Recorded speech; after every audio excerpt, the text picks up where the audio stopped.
Open a channel. Open a channel. Open a channel. Open a channel. Open a channel to all decks. Hello and welcome. We're going to talk real quick about the trailers that were released on the during the Comic-Con at Home panel. We got two trailers. We got one, a teaser for Star Trek Prodigy, and also a full trailer for Lower Decks. So are you guys excited for what's coming up? And I'll start with you, Cal. What's up, man? How you doing? You excited about the new animation blocks for Star Trek? Yes, no.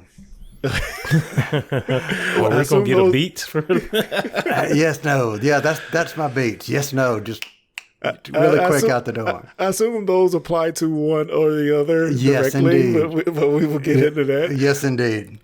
Jonathan Short's here as well. John, what do you think about the new Star Trek animation shows coming up? Well, I'm pretty sure you guys could have guessed my feelings on it. Yes, no. I'm just saying it. You know, kudos Nickelodeon, man. I'll be a Nickelodeon fan. Like, I thought one of these was supposed to be an adult version. I'm just saying. Oh, wow. So it begins. You know, quite frankly, if you did get to watch the actual panels that they had, I felt a bit of, conflict between Jerry O'Donnell, which he plays a lieutenant on Lower Decks, but he was actually hosting the panels for both of for the Prodigy show and also for Lower Decks. And I felt a little bit of, little snipiness going back and forth because, I mean, let's just say a Prodigy looks so freaking beautiful of a show, man. It feels like the Star Wars Clone Wars equivalent to Star Trek, but it just looks really, really good. What are your guys' initial thoughts? And we'll view the trailer here in a second. But I have better beats than yes, no. Oh, let's hear it. Prodigy to me sounds like it was made by a prodigy, and Lower Decks seemed to feel like it belonged on the Lower Decks.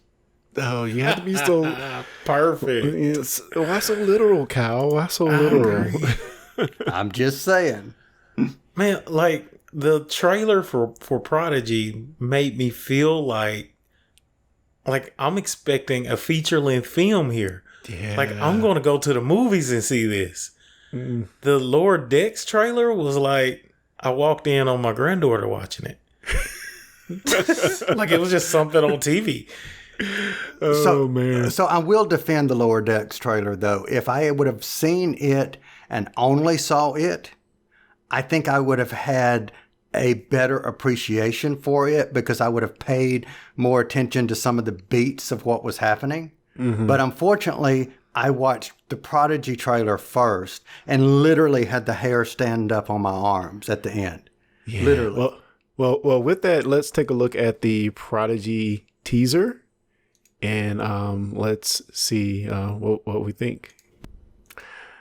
Man, I may have clapped like a giddy schoolgirl when I initially saw this. Because, for many months now, we had just a few stills from the series. And, just a still shot doesn't tell you a whole lot. The animation style could be totally different, or the way it's fluid on screen could be totally different.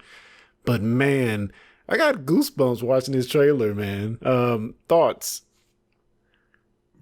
So I am hoping that it's already been renewed for a second, third, and fourth season, maybe. I hope. Let's see. And again, just so different from what we've seen with Lower Decks. Obviously, they're putting a lot into the animation to make it very appealing, and the music cues, and then Janeway at the end, and just so much goodness. But just the emotions from the character that they showed, that we saw just a few frames ago, where he's like looking over his shoulder at somebody, and the trepidation, the intricateness of the animation. Oh, just awesome! Yeah, really good. Thoughts, John? It's just amazing, man. I can't wait. Like I've been kind of looking over some of and don't get me to quote this from memory. I don't remember who the voice actors were for each character, but like it was just kind of surprising to see those actors and like You did that voice? Really? Yes. Like, that's amazing, number one. Number two, we get to see a new Voyager ship. Is that the same one that's in Discovery? Do we think? No. Okay, so I've done a bit of research here on that ship. That ship is called the USS Protostar. And it's an NX ship, which, the NX ships are usually experimental Starfleet ships. So it may have been one of those ships that Starfleet sent Janeway's way to try to meet them, halfway on their voyage home. Now, it does have, it's going to have a AI or a hologram version of Janeway on the ship. So maybe that's something they were able to beam back to it later. Who knows how they're going to make that work story-wise. But, man, just really animated well and exciting and interesting. And from what I can gather from just the trailer, it's going to be, and correct me if I'm wrong, it's a story of someone, and to me, like, if this is true, it's like what Star Trek is. Like, it's this person that thought he was limited to this one place, but for some reason he wants to get out and expand his knowledge or his vision, whatever it is. Like, he just knows that there's more out there than he's seeing and able to have access to, and he's driving toward that. And for him to be able to experience it, like, is that not what Star Trek was? Yeah, the exploration of unknown. Yeah. It definitely feels like that hero's journey in a lot of sense, and he's seems like he's going out beyond what he knows into the deep. This character, the main character's name is Dal, which is voiced by Brett Gray. Just some of the voice cast in this show is just interesting all around.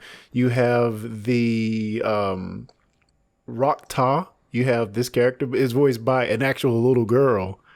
Yeah, exactly. So what they did with the cast is very, very, very interesting, and I'm just really excited about this show, man. I can't believe it's supposed to be for Nickelodeon. It seems like they're really going all in on it, so I'm just so excited about it. And then Janeway is back. Janeway is back, man. It's funny. I remember when we first heard that they were making both this and Lower Decks. And I remember, if I'm remembering correctly, that we said something to the effect, oh, well, the Nickelodeon is it's just going to be for little kids and we're not going to like it. And we're like gushing like schoolgirls saying, oh, we like this. Oh, we like this. Yeah, man. This looks like the one to watch. And what I do like about it, and we can see the show, it could be totally different, but it seems like they're actually taking the canon seriously, which is what is another thing that's really, really appealing to me as far as the show goes. So, what did you see in it that would allude to it being like in canon? Well, first off, just Kate McGrew being involved in it. Because she is the type of person who doesn't want anything as far as Star Trek goes. I know she's been very serious about what Star Trek means to viewers and to science. And she really cherishes her role as Captain Janeway in the show. So I don't see anything crappy or weird being attached to her name. And she's coming back to play the same character. So there's definitely going to be a different level of, I'm thinking, seriousness to it since she's on board. And to add to that, she's not playing older Janeway. She's playing a cartoon version or an animated version of Prime Janeway. Prime Janeway. Yes, certainly. I was glad to hear that she was going to be a holodeck type of, because I was just kind of wondering how were they going to include her in this. You know what I mean? Like, yeah, I would have felt weird just saying, there's a character and that's Janeway and she looks like she did when Voyager was lost in the Delta Quadrant. Like, I think that was great. That was a great thought. Yeah, and let me just read just a little byline of the show, and then we'll move on to Lower Decks. But 5 kids are incarcerated. Did I read that correctly? So that's different. 5 kids are incarcerated on a obscure planet in an uncharted part of the galaxy. They escape from their imprisonment. I didn't know that. So that's interesting already. Wow. This is on, I'm reading a space.com article talking about the show. They escape from their imprisonment and race across the planet to find a defunct ship buried in the sand on the planet's surface. They enter the ship but are unable to make it work. With prison guards hot on their heels, they suddenly stumble upon an emergency training hologram in the form of Captain Janeway. I'm intrigued. I am too. And you know what? To add to that, look at what you've got on screen. He has scars across his eyes. His ear has been clipped. So so he's had a rough existence of some type. Yeah, and also, yeah, and we'll move on. But also, like, I feel that with animation, I feel like they have an added venue, and we talked about this on when we reviewed the Shaka episode for Doctor Who. But they can create a different tapestry for these characters that you just can't do in live action. Mm-hmm. So we can see more exotic aliens, different types of aliens. Everything doesn't have to be the standard humanoid type of alien, which you Friend, I'm worried about you. My scans indicate you could lose a couple pounds. Excuse me? Our ship might not be the biggest. And we might do the missions nobody else wants. Come on, you've been in tougher spots than this. Thanks, Tom Paris. I am a little worried about the fumes in here, though. You know, since you're talking to a plate. But we are still Starfleet. The Ferengi got everyone else. It's up to you guys. If only we had special powers. We do. Maybe not here, but here. Our skin! Our brains. It's our brains. Brains are inside of our skin. There's a team waiting to take me to the brig, isn't there? You know me so well. Love you, Mom. Love you too. Never disobey me again. I do what I want. Alrighty. So John, I did see you smile a few times in there, so it couldn't have been all bad, right? Well, again, I smiled in the trailer for the first season, and then the smile slowly drifted away. I'm excited about seeing the Temerian. Yeah. That's the Darmok and Jalad at Tanagra guy. Like, that's going to be awesome. Just because it's just funny to listen to them try to communicate in metaphor, and that's hilarious. Lieutenant Kayshawn. This is going to be a good lost in translation, quite literally, moments for the show. I mean, there's a couple of highlights in here that's going to be pretty good that I'm looking forward to. Just hopefully they add on more. Don't let that, like, I feel like you're trying to get me with the trailer and then just hope I stick around. Like, tease me with the teaser trailer and then give me more when I watch. That's what I'm hoping for. But I mean, there was one scene in here where it said same old ship, and that's kind of how I feel like it's going to be.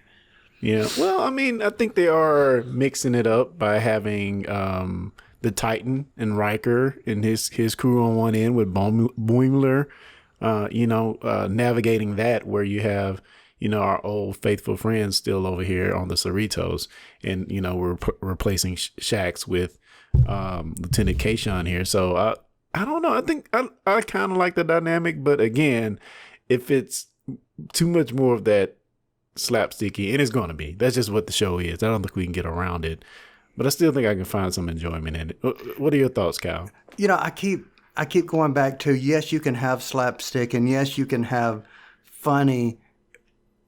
I just want to figure out why these characters don't resonate with people. What is it that, because there are some things that are slapstick that I find hilariously funny, and to the point of where I run them in the ground because I find them funny.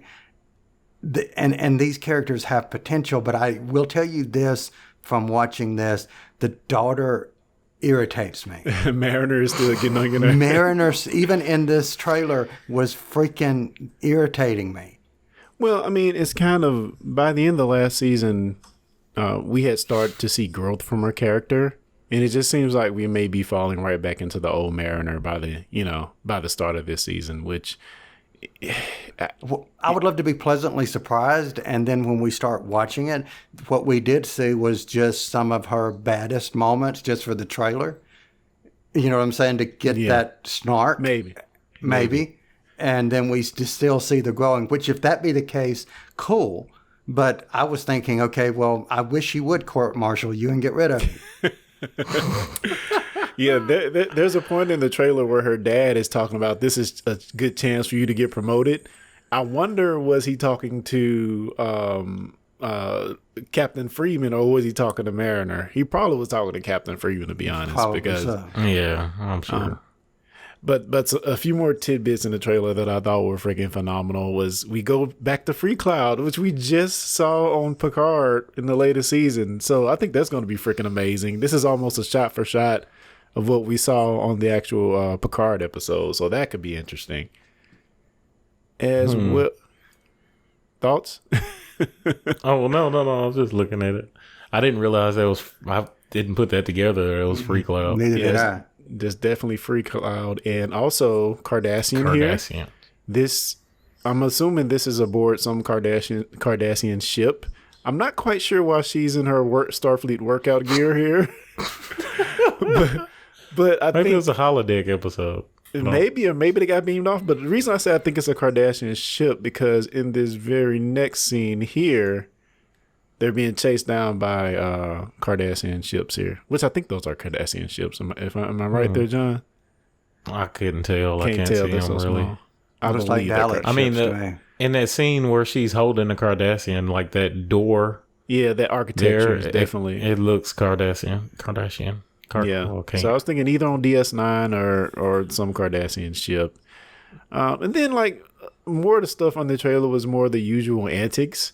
It looked like we see the Packlets again, which, whatever. I'm not too keen on seeing them. Looks like we go to another museum-like location, sort of like we did in the last season.